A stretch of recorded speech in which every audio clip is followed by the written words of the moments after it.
எவ்வளவு உயிரினங்களை பெட்டனிமலை வச்சு நம்ம கேள்விப்பட்டிருக்கோம். ஆனா ரொம்ப கொடூரமான அதே சமயம் ரொம்ப ஆபத்தான ஒரு உயிரினத்தை 23 வருஷம் ஒரு நபர் பெட்டனிமலை வச்சிருக்காரு. அது என்ன அனிமல், யார் அந்த நபர்? கில்பர்ட்டோ சீட்டோ சடன் அப்படிங்கிற ஒரு ஃபிஷர்மேன். இவர் கோஸ்டரிக்காவை சேர்ந்த ஒரு நபர். இந்த கோஸ்டரிக்கா எங்க இருக்கு அப்படின்னா சென்ட்ரல் அமெரிக்கால இருக்கக்கூடிய ஒரு குட்டி நாடு. இந்த பர்சனுடைய தொழிலே மீன் பிடிக்கிறது தான். அப்படி ஒரு நாள் மீன் பிடிக்க சொல்றாரு. இது நடந்த வருஷம் 1989. வழக்கமா மீன் பிடிக்க போற இடத்துல ஒரு முதலையை பாக்குறாரு. அந்த முதலை நார்மலா இல்ல அப்படிங்கிறது மட்டும் அவருக்கு தெரியுது. ஏதோ ஒரு பிரச்சனை இருக்கு அப்படின்னு சொல்லி அந்த முதலைக்கு பக்கத்துல போறாருங்க. அங்க போய் பார்த்தாதான் தெரியுது அந்த முதலையினுடைய இடது கண்ணுல குண்டடிப்பட்டிருக்கு. சரி, இது யாரா பண்ணது அப்படின்னு சொல்லி பார்த்தா அந்த ஏரியால மாட்டு பண்ண வச்சிருக்கக்கூடிய ஒரு நபர் அவருடைய மாட்டை காப்பாத்துறதுக்காக இந்த முதலையினுடைய கண்ணுல சுட்டுருக்காரு. இந்த முதலையோ இப்போ உயிருக்காக போராடிட்டு இருக்கு. ஆனா இங்க சீட்டோ முதலையை பார்த்து பரிதாபப்படுறாரு. ஏன்னா அதுவும் ஒரு உயிர் தானே. அதே சமயம் அது ரொம்பவே ஆபத்தான ஒரு உயிரினம். பட் அதெல்லாம் சீட்டோ பொருட்படுத்தாம அந்த முதலையை காப்பாற்றணும்னு நினைக்கிறாரு. சோ உடனே அவருடைய நண்பர்களை உதவிக்கு கூப்பிட்டு அந்த முதலையை அவருடைய போட்ல தூக்கி போறாரு. சரி, ஒருவேளை ஹாஸ்பிட்டலுக்கு ட்ரீட்மெண்ட்டுக்காக கொண்டு போவார்னு நினைச்சா அதுதான் கிடையாது. அதற்கு பதிலா அவருடைய வீட்டுக்கு கொண்டு போறாரு. அங்க போய்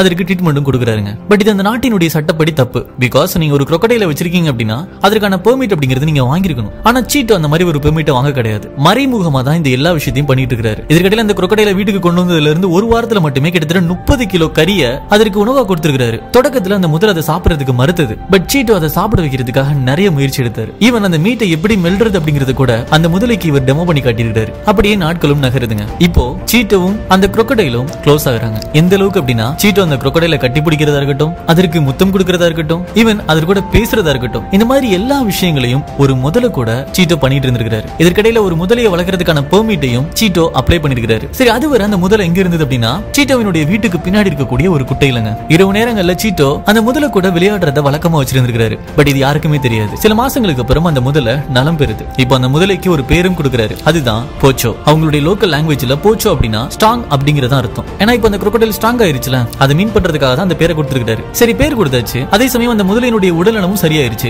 இப்போ அதனுடைய இடத்துக்கு அது கொண்டு போகணும்ல, அந்த ஒரு முயற்சியை தான் சீட்டோ எடுத்தாரு. ஆனா இங்க ஒரு சர்ப்ரைஸ். அந்த முதலைக்கு சீட்டோவை விட்டு பிரிஞ்சு போறதுக்கு மனசு இல்ல. அது போக மறுக்குது. இதை உணர்ந்த சீட்டோ அந்த முதலையை தானே வச்சுக்கணும்னு சொல்லி ஆசைப்படுறாரு. அதே போல கூடவும் வச்சுக்கிறாருங்க. கிட்டத்தட்ட 23 வருஷம் அந்த முதலைய தன்னோட பெட்டனிமலா சீட்டோ வச்சிருந்தாரு. பட் இங்க தான் இயற்கை சீட்டோட லைஃப்ல விளையாடுது. சரியா சொல்லணும் அப்படின்னா 2011 அக்டோபர் 12 போச்சோ சீட்டோவை விட்டு இறந்து போகுது. இந்த இழப்பை சீட்டோவால தாங்கிக்க முடியல. ஏன்னா 23 வருஷம் ரொம்பவே ஆபத்தான ஒரு உயிரினத்து கூட டிராவல் பண்ணிருக்காரு வித் லவ்வோட. பட் இப்போ அது அவர் கூட கிடையாது. அதனோட நினைவா இன்னொரு முதலையும் அவர் வாங்கினாரு. அதுக்கு கூட போச்சோ 2 அப்படின்னு சொல்லி தான் நேம் கொடுத்தாரு. பட் இருந்தாலும் முதல்ல இருந்த அந்த போச்சோ சீட்டோ கூட எவ்வளவு கனெக்டா இருந்ததோ அந்த அளவுக்கு கனெக்ட இரண்டாவதா வந்த முதலை கொடுக்கல. இதுதான் ஒரு முதலைக்கும் ஒரு மீனவருக்கும் இருக்கக்கூடிய காதல் கதை. இதை நீங்க இப்பதான் தெரிஞ்சுக்கிறீங்க அப்படின்னா ஒரு லைக் மட்டும் கொடுத்துட்டு நம்ம சேனலை சப்ஸ்கிரைப் பண்ணி கூட அந்த பெல் ஐகானை பிரஸ் பண்ணிக்கோங்க.